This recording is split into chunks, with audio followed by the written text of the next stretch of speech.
Na ką, šiandien jums pristatinėsime Gaido naujieną Orion C435 modeliuką. Išpakuojame.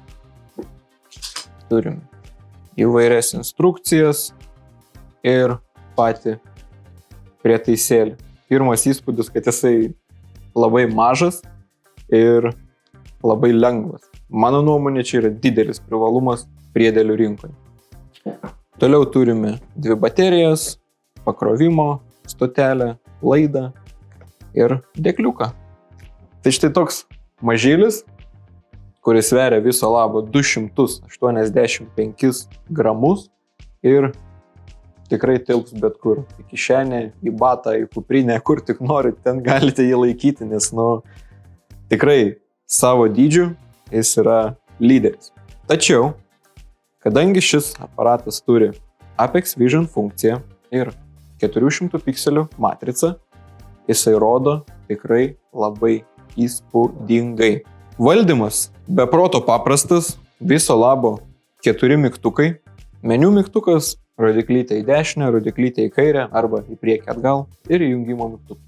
Taip pat šone turime baterijos vietą, pusę pasukimo ir dangtelis išsitraukia.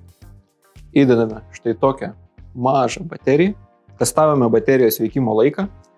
Tai įjungiam prietaisą ryte ir pats prietaisas įsijungia maždaug po 6,5 valandos. Tai tikrai kas nustebino iš tokios mažos baterijos, tai tikrai puikus rezultatas.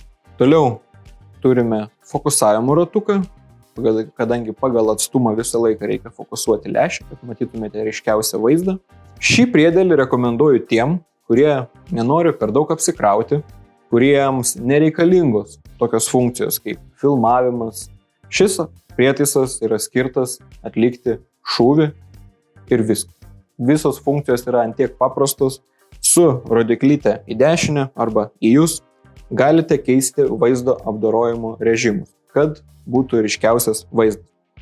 Rodiklytė nuo jūsų arba rodiklytė į kairę keičia spalvų paletės. Jas taip pat galite susidėlioti, kokias tik norite. Karšta spalva, kad būtų balta, karšta spalva, kad būtų juoda ar raudona. Per vidurį turime M mygtuką, meniu mygtuką, tai trumpas paspaudimas įjungia trumpąjį meniu. Čia rasite tokias funkcijas kaip kontrastai, ryškumas ir prišaudimas ir papildomos funkcijos.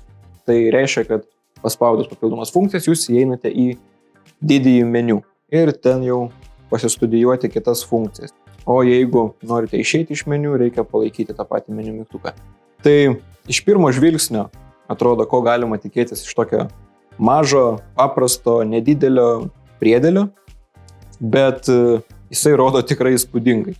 Vėlgi grįžtam prie to pačio Apex Vision, kur dirbtinio intelekto algoritmų pagalba jums yra išvalomas visas vaizdas. Čia, manau, yra puikiai jūsų investicija, nes neapsikraunate jokiomis nereikalingomis funkcijomis. Viskas yra paprasta, o vaizdo kokybė tikrai stebinanti. Tiek šį Gaido priedėliuką, tiek ir bet kurį kitą Gaido prietaisą galite rasti pas mus OptikSpoto parduotuvėje, tiek fizinėje, tiek internetinėje. Galite kreiptis pas mūsų partnerius. Na, o jeigu dar kyla kažkokių klausimų, visada kreipkitės, galite rašyti komentarą, galite mums paskambinti, galite atvykti tiesiog į vietą. Parodysime, patarsime ir padėsime.